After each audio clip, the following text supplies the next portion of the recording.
This animated Wizard of Oz sequel fails where Wicked succeeded. Let me get things rolling, I know I can. Let's get things going, cause I got a plan. Hey everyone, I hope you're doing well. Wicked was released at the end of November to pretty much universal acclaim. Unfortunately, not every film based on The Wizard of Oz is so successful. Legends of Oz, Dorothy's Return, was released in 2013 and was a huge flop despite an all-star cast. The film starts with Lion and Tin Man arguing. I'll got your back, straw man. You can count on us. Oh, you can count now, can you? As you can hear, Tin Man is played by Kelsey Grammer. I think this is a play on the fact that Frasier is set in Seattle. Hello, Emerald City. What's doing? What's happening? Scarecrow then explains his plan to contact Dorothy. It's been a long time. For us, my friends, yes. But time in Oz passes differently than in her world. They send a rainbow to pick her up and bring her back to Oz.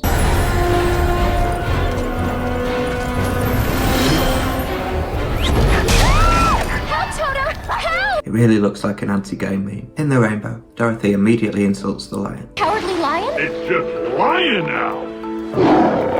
And Tin Man is still struggling to deal with his new emotions. I can only imagine how you must feel. Trapped alone in a giant rainbow. Surrounded by colors. It must be just horrible. He said it's been years since he got the hearts in Wizard of Oz. You should be used to it by now. Glinda, the Good Witch, has been kidnapped by the Aldi version of a Batman villain. Glinda! Sweet Glinda! Ah, the Jester. Glinda laughs at the Jester, and he reveals that he's trapped like that by a curse. I can't take this off ever. He also explains that the curse was cast by his sister. This means that his sister is the Wicked Witch of the West, or Elphaba, depending which version of the story you prefer. After this villain origin explanation, the Jester turns Glinda into a puppet. Where once your living soul did dwell, now is nothing but an empty shell. He then turns his attention to Dorothy. She enters an area full of sweets, and he tricks her into eating them. And she's not helped by the gullible owl that's supposed to be guiding her. They must have changed the rules. Follow me! The owl then launches into a song. The music is written by Bryan Adams, so it's actually pretty good. It's gonna be fine, just read the signs, eat anything you want. With good musicals, the songs are a key part of the storytelling. Here it just feels tacked on for no reason. It's like they thought it had to be a musical, because both The Wizard of Oz and Wicked are. As soon as the song finishes, they're arrested. Halt! You are under arrest. You are all under arrest. I wish the police could respond that fast. Also, I've no idea why they're dressed as Napoleonic soldiers. The soldiers take them to the courthouse, where they're tried by Brian Blessed. Eating candy? That's the worst offence on the glycemic index. After a worryingly short trial, the judge reaches a verdict. Guilty! Let the punishment fit the crime. I hereby sentence you to death. Does the punishment fit the crime? If they're all candy, is eating candy like murder? Do they live in flesh houses? Why are some of the candies sentient and some not? You ask a lot of questions. When he finds out Dorothy's name, he changes his mind and lets them go. This girl is one of the greatest heroes Oz has ever known. She's well above reproach. That's what they said about Savile. The soldier won't let the charges drop until he gets the order from his superior officer. Charges must stand until General Candy Apple can be found. Well, where in confection is he? He was called to Emerald City days ago, but should have been back by now. What kind of justice system lets the military decide whether charges can be dropped? On the hunt for the general, the soldier agrees to join them on the journey to Emerald City. I love a stupid pun, and this is one of the greatest. What a great wall! It's made of china. What a great wall of China. The guard says that you can only cross the wall with the permission of the princess. She's otherwise engaged. Oh, I mean, she's busy getting engaged. She's welcoming suitors today. He's a suitor. The guard lets them in, and it turns out he's tiny.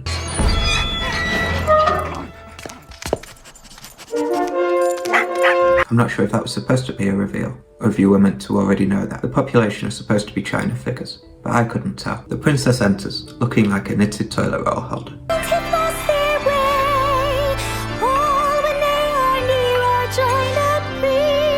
The first suitor approaches, and the princess gives a harsh rebuttal. Sid is right. You're a freak with freakish height.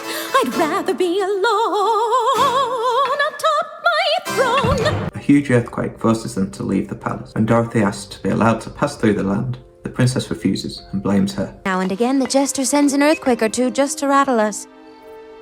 But never one so big. This is your fault! The princess then looks around at the destruction and offers to join them on the journey. This turnaround is left completely unexplained. Even if she let them pass, I can't see any motivation for her to join them. After walking for a while, they reach the end of the road. Where are we? This is the Munchkin River, Your Highness. It leads to Emerald City. Looks like the yellow brick road ends here. Dorothy decides to build a boat and upsets more locals. How hard can it be? There are trees everywhere. Ow! Hey! Surely she remembers meeting a talking tree in Oz. They certainly remember her. I know her. Isn't she the one that stole the apples off Uncle Manny? I feel like Dorothy is causing more problems than she's solving. Luckily, they meet the Patrick Stewart tree. Take me. I would like to volunteer these old timbers as material for your boat. Naturally, she uses this as an excuse for another song. Let's get things going, 'cause I got a plan. Put it all together till the job is done. The rock song from earlier was pretty good, but most of the songs are like this.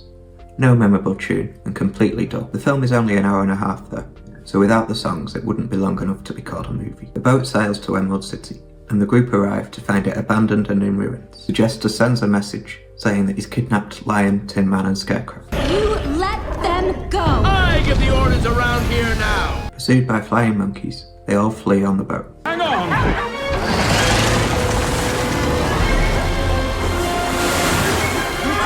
Just try and keep up. So that was a huge waste of a journey. The boat enters a cave and fireflies guide them through. By that compass, we are heading northwest, which means this little tributary will take us to the Jester's castle. There's also a creepy romance between Marshall Mallow and the princess. How romantic.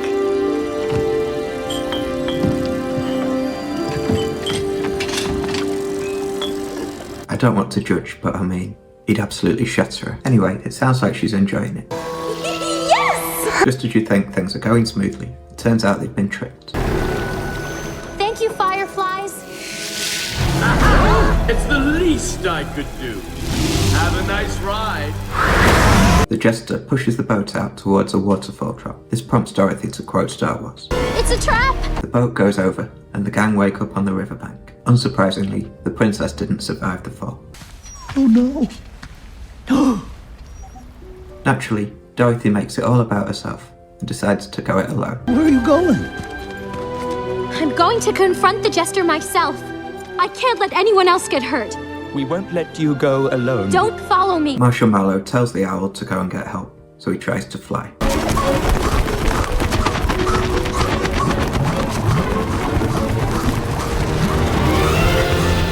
This is a huge deal. Earlier on he said he hasn't flown for years because he's too fat. Where's Steve Miller when you need him? And I'm about to meet one of the fattest families I've met in my life. The owl flies away, leaving Marshall Mallow alone with the dead princess. He delivers another terrible song. Never told you, but I meant to before I could begin. He uses some of his own marshmallow to glue her back together, and this brings her back to life. The song becomes a duet, and they finally drop the L bomb. I love you even now, like I loved you even then. It's marginally better as a duet, but it's still a rubbish song. I'm not sure if the China people always come back to life when they're glued together, or if Marshall Mallow brought her back with the power of love.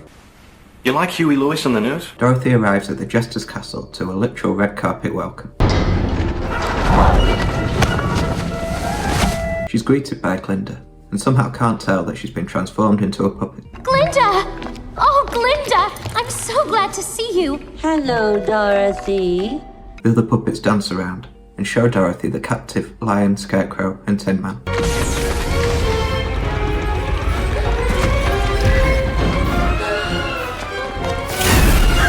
I don't know why he hasn't turned them into puppets like the others. The Jester tries to turn Dorothy into a puppet, but Toto manages to stop it.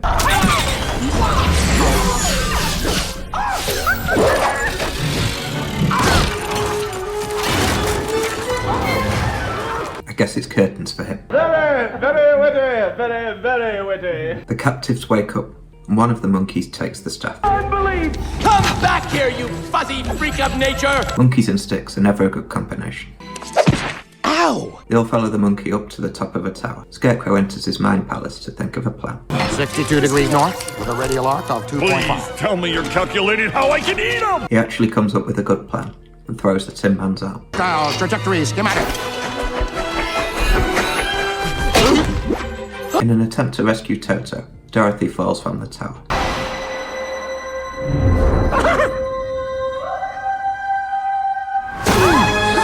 Absolutely incredible timing. Credible as in not credible. The boat is now a tank and arrives with reinforcements. Troops deploy! They fight against the flying monkeys with sweets-based weaponry. Ready the candy bolt! Gumballs loaded, sir! The monkeys all flee, but the Jester manages to get the staff back. Winds of fortune, winds of fate. Winds come forth and eliminate! Everyone runs for cover from the Twister, but Dorothy tries to reach the Jester.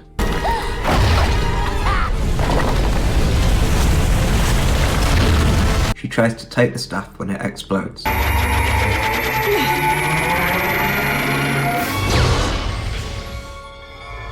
The Jester is almost sucked into the Twister, but Dorothy decides to help him. He offers to help Dorothy to rule Oz. Oz has its leaders, and they don't need this to rule. The Jester jumps into the Twister after the staff. All the people he's turned into puppets revert back to normal. Dorothy says goodbye to everyone, and Glinda returns her to the real world. Once back, she challenges a man who's trying to seize all the houses in the town after a Twister destroyed them. Please, don't listen to him. These are our homes, and nobody has the right to take them away from us. Au contraire, my puppet. She exposes the fact he has multiple IDs with different names, which leads to his arrest. The film ends with them tearing up the condemned notices.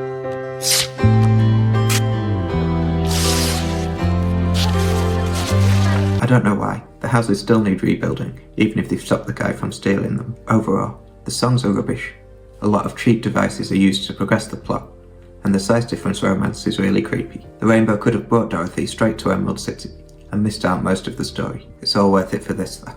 What a great wall of China. I think if I'd seen this as a child, I actually would have enjoyed it. I hope you enjoyed this video.